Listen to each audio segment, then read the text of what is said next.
Hello and welcome back to Hero Movement. Last time I mentioned we were doing a new series called the Hero Foundation series, where we're going back to basics.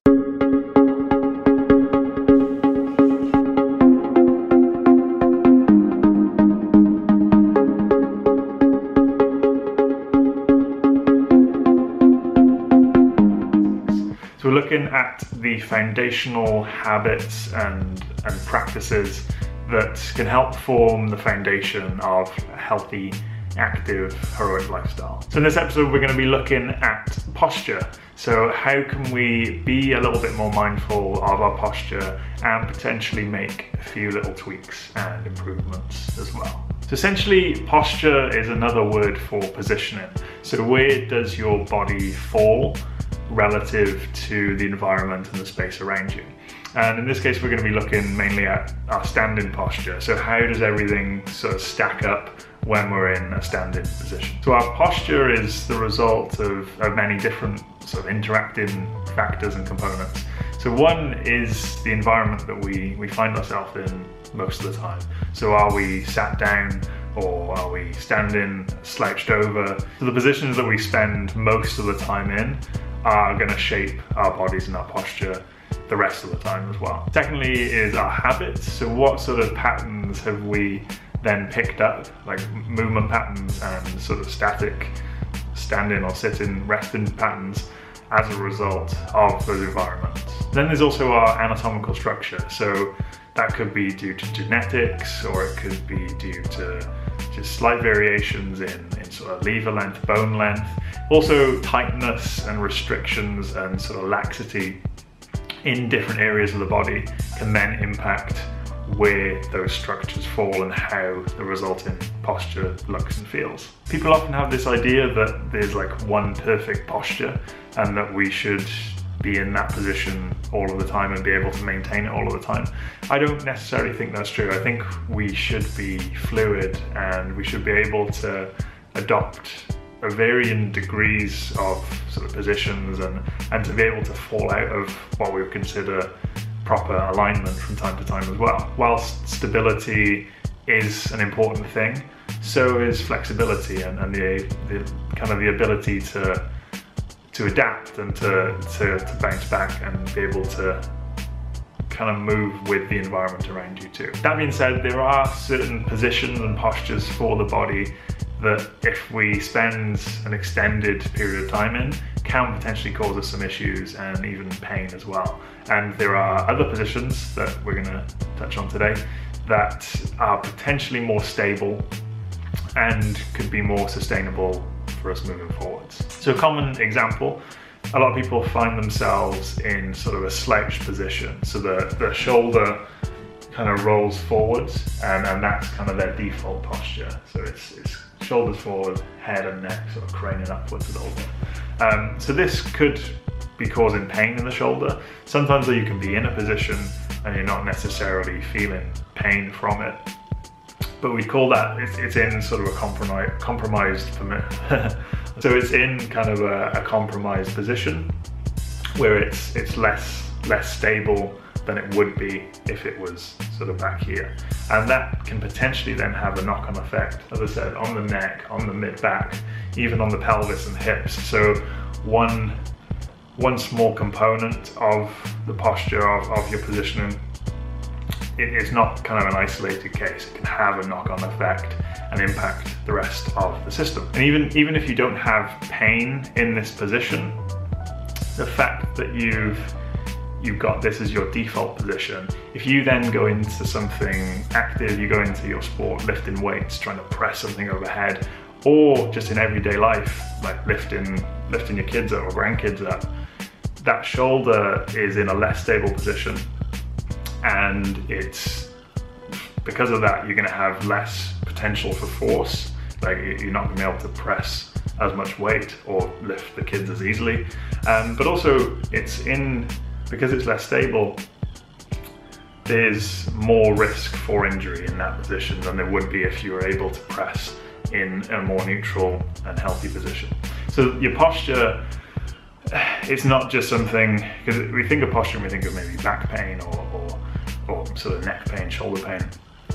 It's also something that can impact everything you do in life, everything active that you do, whether that's a sport or whether it is just everyday normal activities. So that's one of the reasons why it is so important, just to be a little bit more mindful of where we are resting and where we're sort of situated in everyday life. Before we dig into some of the key principles of a healthy posture, I just want to remind you that there's no one-size-fits-all approach. Everyone's going to have slightly different imbalances and restrictions that are going to be causing you to adopt certain postures, and there's going to be exercises and drills that we can do to address those, but we'll do that in a separate video. It needs to be a little bit more detailed, so we'll reserve that for then. But if you can at least keep in mind these key principles and start to apply them in your everyday life, it's probably going to make quite a big difference in how you feel and how you move and how you perform. Going back to what we said last week, these principles would kind of be that foundation, the brickwork that we lay before we start building on top with some of the more detailed kind of intricate stuff. So what are the key principles and guidelines for a healthy posture? We'll take a little look now. So the best thing if you're watching this video would be to stand up now and follow along if it's safe to do so. So let's start at the top of the body with the head and the neck. So one common issue we see in people is this forward head posture or text neck from being on the phone or sat at the screen all day. So it places a lot of strain on the neck. It can lead to headaches, like tension headaches, and it throws the rest of the system off. This is something that I'm dealing with at the moment as well. So the main thing here is to think about keeping the head tall. So there's a slight lift, as if you had a string attached to the top of your head and someone is gently tugging on it, so up and slightly back, and you're tucking the chin a little bit as well. So this brings the head into alignment over the torso, reduces that load on the neck. And it sounds simple, but it's surprising how much of a difference it can actually make. So when we're standing all day or even sitting, the spine and the neck, they're both under a lot of compression. So this act of sort of reaching up slightly can help relieve a little bit of that and takes some of the stress off the neck, off the lower back, and the pelvis too. So next we move down to the shoulders. So another common issue we see is shoulders that are rounded forwards. So again, it's an unstable position, as I mentioned earlier, that can lead to a number of knock-on effects. So for me, I feel best when I have the shoulders relaxed, slightly back and down.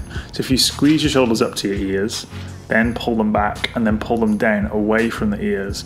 This puts your scapula, which is the shoulder blade bones, in what we'd call a retracted, which is backwards, and depressed or downwards position. So this helps to open up that chest and create space there for us to breathe, and it gives the thoracic spine in the mid-back a little bit more freedom to move around as well. So that's another area that often gets stiff and kind of locked up with people. So it also allows the shoulders to slightly externally rotate, which is generally quite a stable and safe position to be resting in. So to encourage this a little bit more, you can place your hands so they rest on your chest. So it looks a little bit strange, but it's kind of a nice position to rest in. And that's something I learned from Kelly Starrett at Mobility Wad. A side note as well, it also means that your hands are ready to protect yourself if it hits the fan. So there's only a small distance between here and then there, and then having your guard up, as opposed to having your arms hanging by your side. So down now to the core or the torso. So one thing I was always taught is to always have slight activation of the core muscles. So we're not tensing as hard as we can, but we've just got sort of 20 to 30% activation. So if someone was to throw a punch to you in the gut, you're kind of ready, like braced for it. So this helps to keep the spine stable when it needs to be stable, but it also gives you the space for movement. So it also helps to keep your pelvis stable, and one of the most important things, it stops those ribs from flaring upwards. So we won't go into the details in this video, but when your ribs are in that flared position, I'll get my ribs out so you can see, it can have a knock-on effect on the rest of the body. So it can impact your overhead position, your pelvis, your thoracic spine.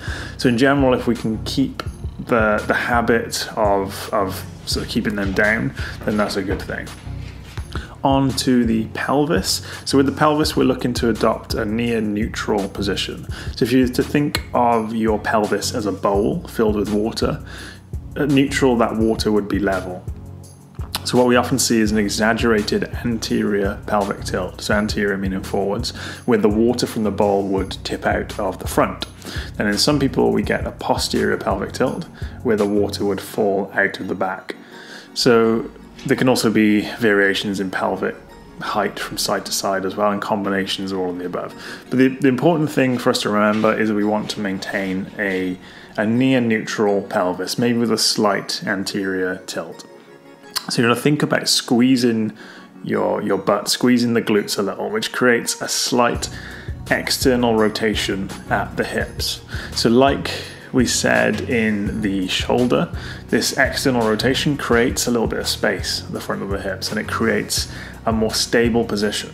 So that's often why in meditation you'd sit cross-legged or in the lotus position, because that externally rotated position is easier to maintain. So last but not least, let's look at my hobbit feet. So it's quite common to see people stood and walking with their feet splayed out to the side. So we'll go into more detail into the feet in another video. But for now, ideally we want to have them facing as forward as we can. There's going to be slight variations, but in general, the more forward facing, the better, and the more stable the ankle and the knee. So another thing I got from Kelly Starrett at Mobility WOD, if you're in a sporting situation or in everyday life and you take a hit to the outside of the knee, or you have to jump and land and it kind of forces the knee inwards, if the foot's turned out, you don't have as much support there, and the knee is going to take more of the force, and that's where we see a lot of sort of ACL tears and strains. Whereas if the feet are facing forward, then you have a little bit more room for error and it's a bit more stable. So your injury risk is probably going to be a little bit lower. So as well as pointing forward, it helps to have the toes spread out for a bit of support, and then the arch is high.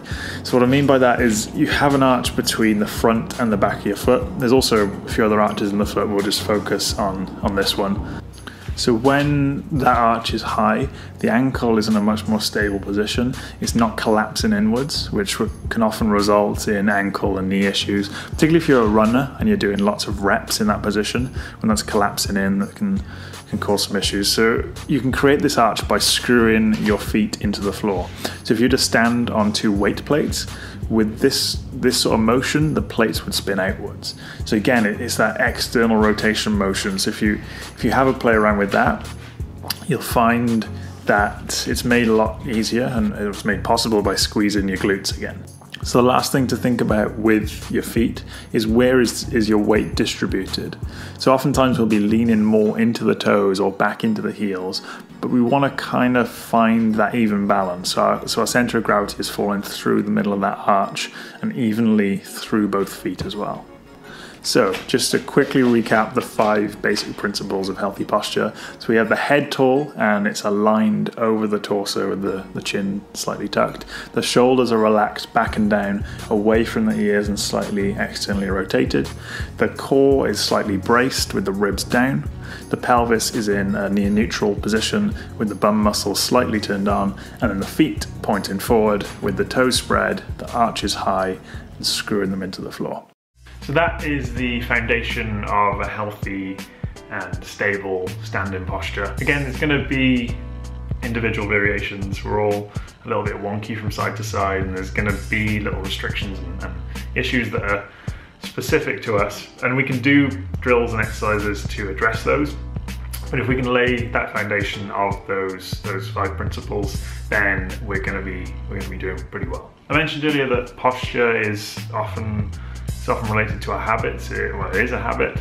So one thing that can really help with sort of reinforcing these new patterns, the new posture, is to repeat it often throughout the day, to have little reminders and triggers that help you do that. So it helps if it's just something, you attach it to something that you do every day. So whether you could do it when you're just about to clean your teeth, you could think, oh yeah, I'm gonna reset my posture. It could be when you get in the shower, right? The shower, before you head into the office at work, before you start your warm-up at the gym.